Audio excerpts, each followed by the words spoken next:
నమస్కారం. నేను Chandu. Welcome to Jasper academy.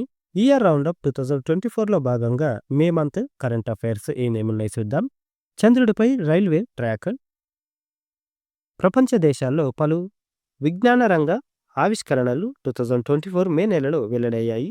చంద్రుడిపై పేలోడ్ రవాణాకు వీలుగా రైల్వే లైన్ నిర్మించే ప్రణాళికను అమెరికా అంతరిక్ష పరిశోధన సంస్థ నాసా ప్రకటించగా, హైస్పీడ్ 6G పరికరాన్ని జపాన్ ఆవిష్కరించింది.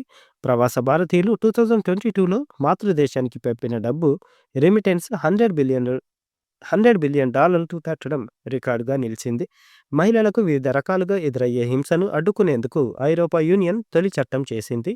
ప్రపంచంలోనే మొదటిసారిగా సిఎన్జితో నడిచే మోటార్ సైకిల్ను తీసుకొస్తున్నట్లు బజాజ్ ఆటో ప్రకటించింది. వరల్డ్ ప్రెస్ ఫ్రీడమ్ సూచీలో భారత్ 159వ ర్యాంకులో నిలిచింది. ఇరాన్ అధ్యక్షుడు ఇబ్రాహీం రైసీ హెలికాప్టర్ ప్రమాదంలో మరణించారు. జాతీయ, అంతర్జాతీయ ప్రాధాన్యమున్న ఇలాంటి ఘటనలు, దేశాల్లో మారిన నాయకత్వాలు, సంచలన పరిణామాలు, అనూహ్య సంఘటనలు, అంతర్జాతీయ సదస్సులు, కీలక ఒప్పందాలు, ప్రతిష్టాత్మక అవార్డులు, క్రీడల ఫలితాలు, వార్తల్లో నిలిచిన వ్యక్తులు వంటి అంశాలన్నింటినీ పోటీ పరీక్షార్థులు ఒకసారి గుర్తు చేసుకోవాలి. రష్యా ప్రధానమంత్రిగా మిఖాయిల్ మిషుస్టిన్ను అధ్యక్షుడు వ్లాదిమిర్ పుతిన్ నియమించారు. ఇండియన్ ఆయిల్ కార్పొరేషన్ ఐఓసి దేశంలో 1 గిగావాట్ పునరుత్పాదక ఇంధన సామర్థ్యాన్ని సాధించేందుకు 5,215 కోట్ల పెట్టుబడి పెట్టాలని నిర్ణయించింది. దక్షిణ పసిఫిక్ ద్వీపదేశం సాల్మన్ దీవుల నూతన ప్రధానిగా జెరెమియా మానేలే ఎన్నికయ్యారు.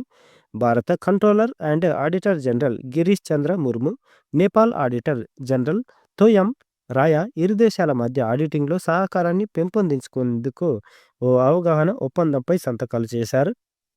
అస్సాంకు చెందిన ప్రముఖ వన్యప్రాణుల సంరక్షకురాలు డాక్టర్ పూర్ణిమాదేవి బర్మన్కు ప్రతిష్టాత్మక విట్లీ గోల్డ్ అవార్డు 2024ను ప్రదానం చేశారు. గ్రేటర్ అడ్జటెంట్ స్టార్క్ కొంగజాతికి పరిరక్షణకు ఈమె చేస్తున్న కృషికి గ్రీన్ ఆస్కార్గా పిలిచే ఈ పురస్కారం దక్కింది. పేరు Whitelee gold. Reporters without borders ఏటా ప్రచురించే వరల్డ్ ప్రెస్ ఫ్రీడమ్ ఇండెక్స్ తాజా నివేదికలో మొత్తం 180 దేశాల్లో భారత్ 159వ దేశంగా నిలిచింది. ఈ సూచీలో నార్వే, డెన్మార్క్, స్వీడన్ తొలి 3 దేశాల్లో నిలిచాయి. చెంగ్డూలో జరిగిన ప్రతిష్టాత్మక 2024 badminton world federation Thomas cup, Uber కప్లు రెండింటిని చైనా జట్లు నెగ్గాయి. థామస్ కప్ ఫైనల్లో చైనా పురుషుల జట్టు ఇండోనేషియాను ఓడించగా, ఉబెర్ కప్ ఫైనల్లో చైనా మహిళల జట్టు ఇండోనేషియా జట్టుని ఓడించి విజేతగా నిలిచింది. Thomas cup, Uber cup. Jharkhand high court మాజీ ప్రధాన న్యాయమూర్తి సంజయ్ కుమార్ మిశ్రాను కేంద్ర ప్రభుత్వం జీఎస్టీ అప్పీలేట్ ట్రిబ్యునల్ అధ్యక్షుడిగా నియమించింది. 4 ఏళ్ల పాటు ఈయన పదవిలో ఉంటారు. గాజాలో సంక్షోభాన్ని ప్రపంచానికి చూపుతున్న పాలస్తీనియన్ జర్నలిస్టులు 2024 UNESCO Guillermo Cano world press freedom prize గ్రహీతలుగా ఎంపికయ్యారు. ప్రముఖ బాలీవుడ్ నటి కరీనా కపూర్ యూనిసెఫ్ ఇండియా జాతీయ రాయబారిగా నియమితులయ్యారు. పనామా అధ్యక్ష ఎన్నికల్లో జోస్ రౌట్ ములినో విజయం సాధించారు. ప్రపంచంలోనే తొలిసారిగా సిఎన్జితో నడిచే మోటార్ సైకిల్ను విడుదల చేస్తున్నట్లు బజాజ్ ఆటో ప్రకటించింది. ఐక్యరాజ్య సమితి వరల్డ్ మైగ్రేషన్ రిపోర్టు 2024 ప్రకారం 2022లో భారత్ $111.22 బిలియన్ రెమిటెన్స్లను ఆకర్షించి ప్రపంచంలోనే అగ్రస్థానంలో నిలిచింది. ఒక దేశం $100 బిలియన్ రెమిటెన్స్లను ఆకర్షించడం ఇదే తొలిసారి. రష్యా అధ్యక్షుడిగా వ్లాదిమిర్ పుతిన్ 5వసారి పదవీకాలం మే 7న ప్రారంభమైంది. 1999లో తొలిసారిగా పుతిన్ అధ్యక్ష బాధ్యతలు చేపట్టారు. 2023లో జపాన్ను అధిగమించి భారత్ ప్రపంచంలోనే 3వ అతిపెద్ద సౌర విద్యుత్తు ఉత్పత్తిదారుగా అవతరించింది. హెన్లీ అండ్ పార్ట్నర్స్ సంపన్న నగరాల నివేదిక 2024 ప్రకారం ప్రపంచంలోని అత్యంత సంపన్న నగరాల్లో ముంబై 24, ఢిల్లీ 37వ స్థానాల్లో నిలిచాయి. న్యూయార్క్ ఈ జాబితాలో అగ్రస్థానంలో ఉంది. చాద్ అధ్యక్ష ఎన్నికల్లో సైనిక నియంత తాత్కాలిక అధ్యక్షుడు మహయత్ ఇద్రిస్ డెబీ ఇట్నో విజయం సాధించారు. ఐక్యరాజ్య సమితి కౌంటర్ టెర్రరిజం ట్రస్ట్ ఫండ్కు భారత్ $5 లక్షల విరాళాన్ని ప్రకటించింది. Tata sons chairman N Chandrasekhar Tata electronics చైర్మన్గా నియమితులయ్యారు. అరేబియా సముద్రంలో షార్క్, సొరచేపలు రేస్ల పరిశోధన, పరిరక్షణ ఎలాస్మో బ్రాంచ్ పరిశోధనల్లో సహకారం కోసం భారత్, ఒమన్ దేశాలు ఒప్పందం కుదుర్చుకున్నాయి. Indian farmers fertiliser cooperative IFFCO limited చైర్మన్గా దిలీప్ సింగ్ సంఘాని, వైస్ చైర్మన్గా బల్వీర్ సింగ్ సైని ఎన్నికయ్యారు. Indian farmers fertiliser cooperative IFFCO limited చైర్మన్గా దిలీప్ సంఘాని, వైస్ చైర్మన్గా బల్వీర్ సింగ్ సైని ఎన్నికయ్యారు. మహిళలపై హింసను ఎదుర్కోవడానికి యూరోపియన్ యూనియన్ EU తన మొదటి చట్టాన్ని ఆమోదించింది. స్త్రీ జననేంద్రియ వికృతీకరణ, బలవంతపు వివాహం, ఆన్లైన్ వేధింపుల లాంటి పద్ధతులను నేరంగా పరిగణించాలని ఈ చట్టం EUలోని అన్ని సభ్య దేశాలను ఆదేశించింది. చంద్రుడిపై పేలోడ్ రవాణాలో విప్లవాత్మక మార్పులు తీసుకొచ్చేందుకు జాబిల్లిపై flexible levitation on a track FLOAT అని పిలిచే రైల్వే వ్యవస్థను నిర్మించడానికి అమెరికా అంతరిక్ష పరిశోధన సంస్థ నాసా ఒక ప్రణాళికను ఆవిష్కరించింది.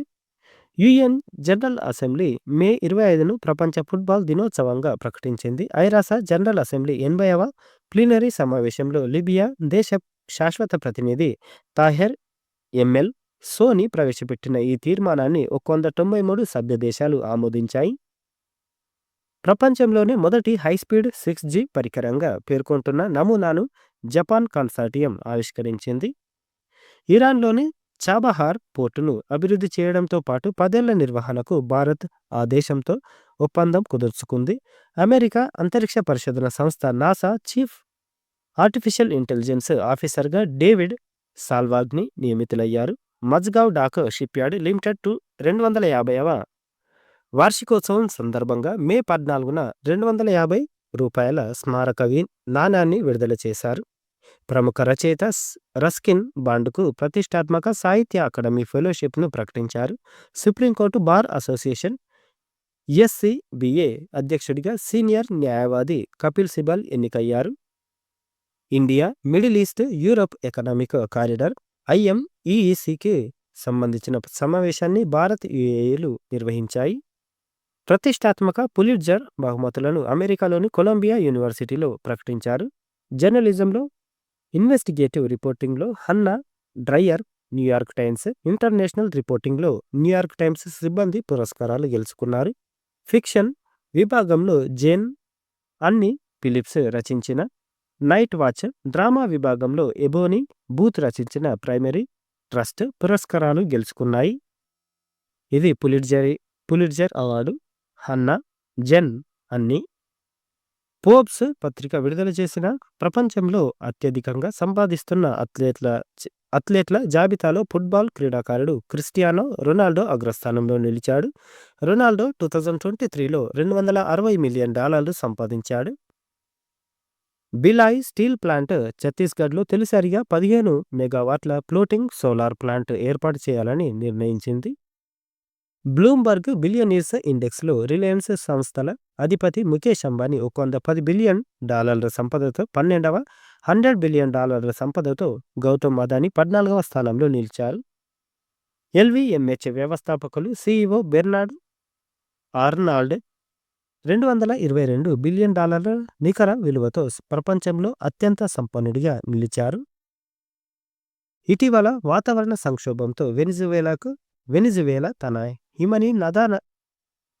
హిమనీ నదాలన్నింటినీ కోల్పోయిన మొదటి దేశంగా అవతరించే అవకాశం ఉందని శాస్త్రవేత్తలు అంచనా వేశారు. ఇరాన్ 8వ అధ్యక్షుడు ఇబ్రహీం రైసీ మే 18న వాయవ్య ఇరాన్లో జరిగిన హెలికాప్టర్ ప్రమాదంలో మరణించారు. విదేశాంగ మంత్రి హుస్సేన్ అమీర్ అబ్దుల్లా హియాన్ కూడా ఈ ప్రమాదంలో ప్రాణాలు కోల్పోయారు. తైవాన్ కొత్త అధ్యక్షుడిగా లైచింగ్ తే బాధ్యతలు చేపట్టారు. భారత బ్యాడ్మింటన్ జంట సాత్విక్ సాయిరాజ్, చిరాగ్ షెట్టిలు ప్రతిష్టాత్మక థాయిలాండ్ ఓపెన్ 2024 పురుషుల డబుల్స్ టైటిల్ను గెలుచుకున్నారు. ఫైనల్లో వీరు చైనా జంట చెన్ బో యాంగ్, లీ యూయి పై 21-15, 21-15తో గెలుపొందారు. శ్రీలంకలో భారత సంతతి తమిళులు 200 ఏళ్లు పూర్తి చేసుకున్న సందర్భంగా విడుదల చేసిన మొదటి స్మారక స్టాంపును భారతీయ ఆధ్యాత్మిక గురువు శ్రీ శ్రీ రవిశంకర్ అందుకున్నారు.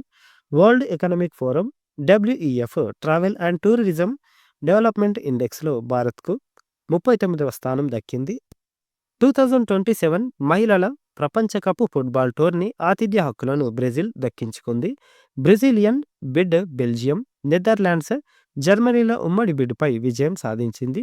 2023-24 ఆర్థిక సంవత్సరానికి భారతీయ రిజర్వ్ బ్యాంకు భారత ప్రభుత్వానికి 2.11 లక్షల కోట్ల డివిడెంట్ను చెల్లించడానికి ఆమోదం తెలిపింది. ఐక్యరాజ్యసమితి జనరల్ అసెంబ్లీ మే 24ను అంతర్జాతీయ మార్కోర్ దినోత్సవంగా ప్రకటించింది. పాకిస్తాన్ జాతీయ జంతువు అయిన మార్కోర్ను స్క్రూ కొమ్ముల మేకగా పిలుస్తారు. ఐక్యరాజ్యసమితి జనరల్ అసెంబ్లీ మే 24ను అంతర్జాతీయ మార్కోర్ దినోత్సవంగా ప్రకటించింది. పాకిస్తాన్ జాతీయ జంతువు అయిన మార్కోర్ను స్క్రూ కొమ్ముల మేకగా పిలుస్తారు. భారత సంతతికి చెందిన అమెరికా శాస్త్రవేత్త సుధామూర్తి సోదరుడు శ్రీనివాస్ ఆర్ కులకర్ణి 2024 సంవత్సరానికి అణు ఖగోళ శాస్త్రంలో ప్రతిష్టాత్మక షా ప్రైజ్ను గెలుచుకున్నారు. టోక్యో యూనివర్సిటీ చిలీలోని యాంటోఫాగస్టా ప్రాంతంలోని సెర్రో జజ్నాంటర్ శిఖరంపై సముద్ర మట్టానికి 5640 మీటర్ల ఎత్తులో అటకామా అబ్జర్వేటరీని ప్రారంభించింది. ప్రపంచంలోనే ఎత్తైన అబ్జర్వేటరీగా ఇది గిన్నీస్ రికార్డు పొందింది. టోక్యో యూనివర్సిటీ చిలీలోని యాంటోఫాగస్టా ప్రాంతంలోని సెర్రో జజ్నాంటర్ శిఖరంపై సముద్ర మట్టానికి 5640 మీటర్ల ఎత్తులో అటకామా అబ్జర్వేటరీని ప్రారంభించింది. ప్రపంచంలోనే ఎత్తైన అబ్జర్వేటరీగా ఇది గిన్నిస్ రికార్డు పొందింది. IPL 2024 విజేతగా కోల్కతా నైట్ రైడర్స్ నిలిచింది. చెన్నైలో జరిగిన ఫైనల్లో సన్ రైజర్స్ హైదరాబాద్ను 8 వికెట్ల తేడాతో ఓడించింది.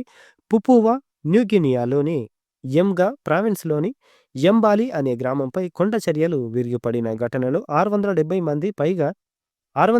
మందికి పైగా మరణించారు. దేశీయంగా అభివృద్ధి చేసిన యాంటీ రేడియేషన్ క్షిపణి రుద్రం 2ను ఒడిషా తీరంలో సుఖోయ్ 30 MK1 ఫైటర్ ఎయిర్క్రాఫ్ట్ నుంచి విజయవంతంగా పరీక్షించారు. దేశీయంగా అభివృద్ధి చేసిన యాంటీ రేడియేషన్ క్షిపణి రుద్రం 2ను ఒడిశా తీరంలో సుఖోయ్ 30 MK1 ఫైటర్ ఎయిర్క్రాఫ్ట్ నుంచి విజయవంతంగా పరీక్షించారు. Sultan Azlan Shah hockey trophy 2024 title విజేతగా జపాన్ నిలిచింది.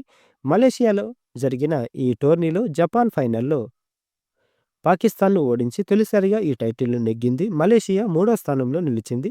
న్యూజిలాండ్, దక్షిణ కొరియా, కెనడా తర్వాత స్థానాల్లో నిలిచాయి. భారత్ ఈ టోర్నీలో పాల్గొనలేదు. పేరు Sultan Azlan Shah hockey trophy. Telangana రాష్ట్ర గీతంగా జయ జయ హే తెలంగాణకు ప్రభుత్వం ఆమోదం తెలిపింది. రాసింది అందశ్రీ. ప్రపంచంలోనే తొలిసారిగా European union EU artificial intelligence AIను నియంత్రించే ఒక చట్టాన్ని ఆమోదించింది. ఇవి మే కరెంట్ అఫైర్స్. వీడియోని లైక్ చేయండి, షేర్ చేయండి. లేటెస్ట్ అప్డేట్స్ కోసం ఛానల్ని సబ్స్క్రైబ్ చేసుకోండి. Thank you. ధన్యవాదాలు.